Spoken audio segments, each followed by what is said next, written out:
Welcome, kembali lagi bersama aku Angga dari Disbook Dinas Perbukuan. Pembahasan kali ini aku bakal bedah buku sukses terlaris panjang masa, terjual puluhan juta eksemplar di seluruh dunia, berjudul Think and Grow Rich, penulis karangan dari Napoleon Hill. Buku ini terbitan Kompas Gramedia dengan copyright tahun 2006. Total halaman kurang lebih 390 halaman. Setelah aku rangkum isi semua dari buku ini, lebih banyak membahas tentang mindset dan rahasia untuk mencapai sebuah kesuksesan. Tak perlu berlama-lama lagi, langsung saja mari kita bahas. Bridge 1. Kamu adalah penguasa nasib dan kapten jiwa. Think and Grow Rich sering didaulat sebagai buku filosofi pencapaian pribadi pertama, dan filosofi tersebut merupakan sekumpulan solusi untuk memecahkan masalah-masalah bisnis. Sebuah sistem yang terdiri dari prinsip-prinsip yang akan membimbing cara berpikir dan bertindak, serta menyediakan seperangkat kode etik untuk mengubah pikiran kamu. Setiap kegagalan adalah akar dari kesuksesan yang setimpal. Salah satu kelemahan utama manusia adalah keakraban mereka dengan kata mustahil. Kita hafal hal-hal apa saja yang tidak akan berhasil. Kita tahu apa saja yang tak bisa dilakukan. Kesuksesan datang kepada mereka yang menjadi sadar akan kesuksesan itu sendiri. Kegagalan datang kepada mereka yang membiarkan diri mereka sendiri menjadi sadar akan kegagalan.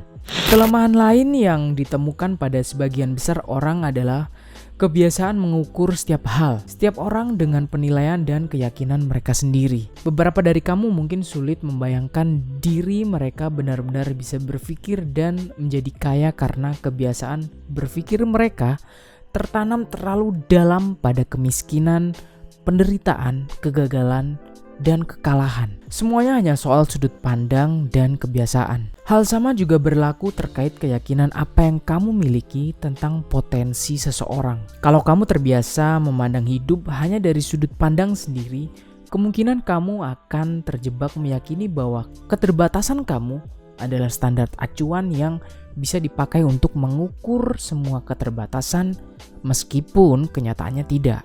Otak menjadi magnet karena pikiran-pikiran yang mendominasi benak kita. Magnet-magnet ini menarik kekuatan-kekuatan, orang-orang serta kondisi kehidupan yang selaras dengan sifat-sifat pikiran kita sendiri. Sebelum bisa mengumpulkan kekayaan dalam jumlah berlimpah, kita harus menginduksi pikiran kita dengan hasrat yang kuat terhadap kekayaan.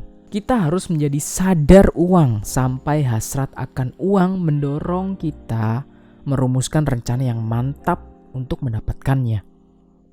Bridge 2. Hasrat awal sebuah kesuksesan. Ada beberapa metode yang dijabarkan dalam buku ini tentang bagaimana mentransmutasikan hasrat terhadap harta agar menjadi kenyataan finansial. Langkah-langkah tersebut yaitu: yang pertama, tetapkan dalam pikiran kamu jumlah pasti uang yang kamu inginkan. Tidak cukup dengan mengatakan, "Aku ingin uang yang banyak." No, pastikan jumlahnya. Yang kedua, tetapkan apa yang bersedia kamu berikan sebagai ganti uang yang kamu inginkan. Ketiga, tetapkan tanggal pasti kapan kamu benar-benar ingin memiliki uang tersebut. Keempat, buat rencana yang pasti untuk meraih hasratmu dan mulai segera, entah siap atau tidak, untuk mewujudkan rencana tersebut ke dalam tindakan.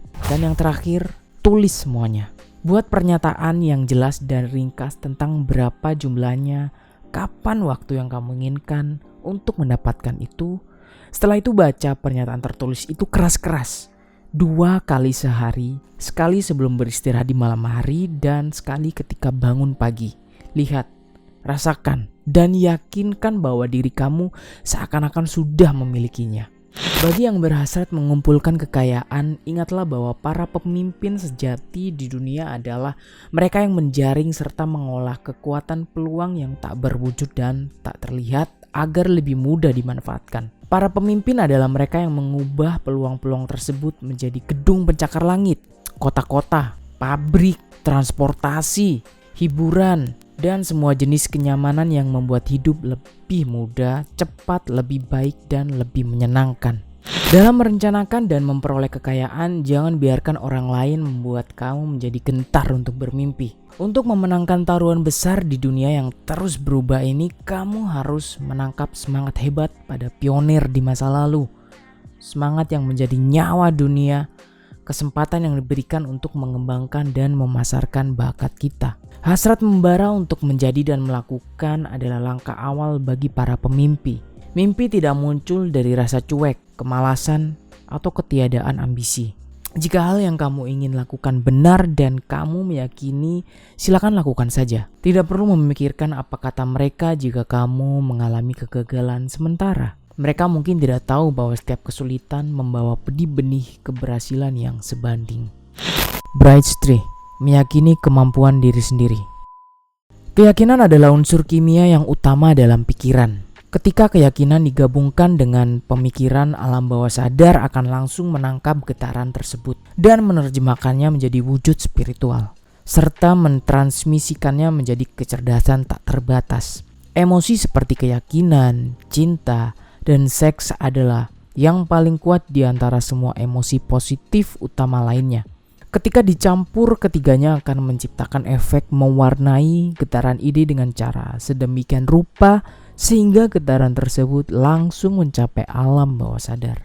Pernyataan berikut sangatlah penting untuk bisa memahami bahwa betapa pentingnya autosugesti dalam mengubah hasrat menjadi wujud fisik dan uang, yaitu keyakinan adalah pola pikir yang bisa dibangkitkan dan atau diciptakan lewat afirmasi atau mengulang-ulang instruksi ke alam bawah sadar dengan menerapkan prinsip autosugesti. Pengulangan afirmasi sama seperti memberikan perintah pada pikiran bawah sadar kita, dan itulah satu-satunya metode yang sudah ada untuk meningkatkan emosi keyakinan secara sukarela.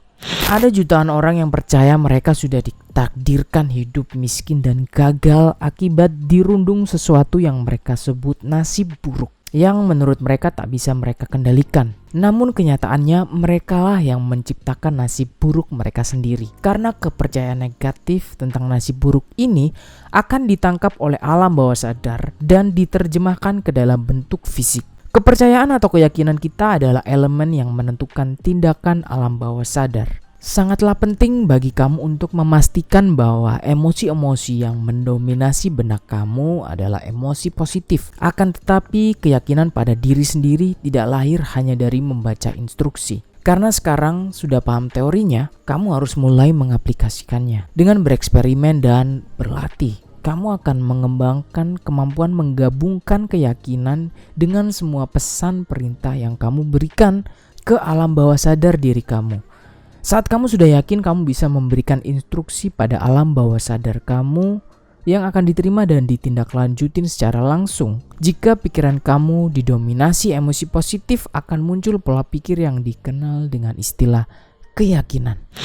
Bright 4 tentang imajinasi. Imajinasi secara harfiah adalah bengkel tempat mendesain semua rencana rekaan manusia. Itu adalah tempat dorongan hasrat, bentuk, wujud, dan tindakan lewat bantuan kemampuan imajinatif pikiran. Konon, kita bisa menciptakan apapun yang bisa kita imajinasikan. Berkat kemampuan berimajinasi, umat manusia berhasil menemukan dan memanfaatkan lebih banyak kekuatan alam semesta selama 50 tahun belakangan ini dibanding masa-masa sebelumnya.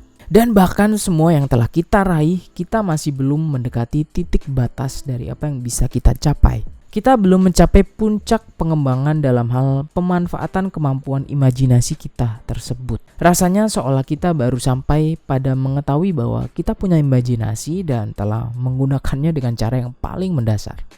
Kemampuan imajinatif berfungsi dalam dua wujud. Yang pertama yaitu imajinatif sintetis. Lewat kemampuan ini, orang-orang dapat menata konsep, ide, atau rencana lama ke dalam kombinasi-kombinasi baru. Bahan utama kemampuan ini adalah pengalaman, pendidikan, dan pengamatan. Kemampuan ini umumnya digunakan oleh para penemu. Dan yang kedua yaitu imajinatif kreatif. Lewat kemampuan ini, pikiran manusia yang terbatas terhubung langsung dengan kecerdasan tak terbatas. Dan juga lewat kemampuan inilah firasat dan inspirasi diterima. Dengan kemampuan imajinatif kreatif, semua ide dasar dan baru dikembangkan. Getaran pikiran dari kepala orang lain diterima sehingga seseorang bisa menyelaraskan pikiran atau berkomunikasi dengan pikiran bawah sadar orang lain. Pemimpin besar di dunia usaha, industri, dan keuangan serta seniman, musisi, penyair, penulis hebat menjadi seperti itu karena mereka mengembangkan kemampuan imajinasi kreatif. Bridge 5. Buat keputusanmu sendiri sekarang juga. Sebagian besar orang yang gagal mengumpulkan uang yang cukup untuk kebutuhan mereka biasanya mudah dipengaruhi opini orang lain. Mereka membiarkan gosip, rumor, opini orang dan para pembaca berita berpikir untuk mereka. Opini adalah barang yang paling murah di dunia. Setiap orang punya segerobak opini yang siap digelontorkan kepada siapa saja yang mau menerimanya.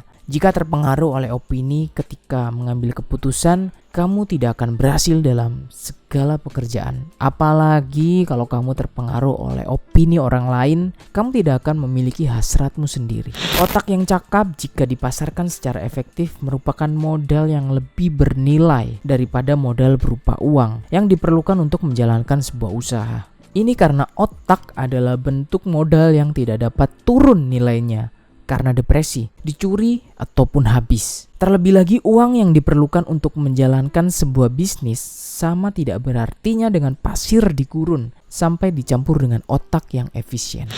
Bright 6. Penutup. Kemiskinan dan kekayaan sering bertukar tempat. Kemiskinan dapat dan biasanya memang tanpa bisa dicegah mengambil alih kekayaan.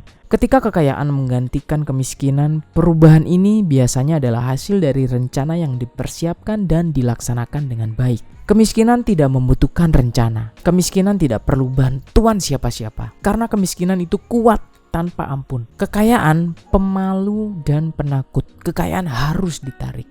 Terakhir, ingatlah bahwa kekayaan sejati bisa diukur. Bukan dari apa yang kamu miliki, tetapi dari siapa diri kamu.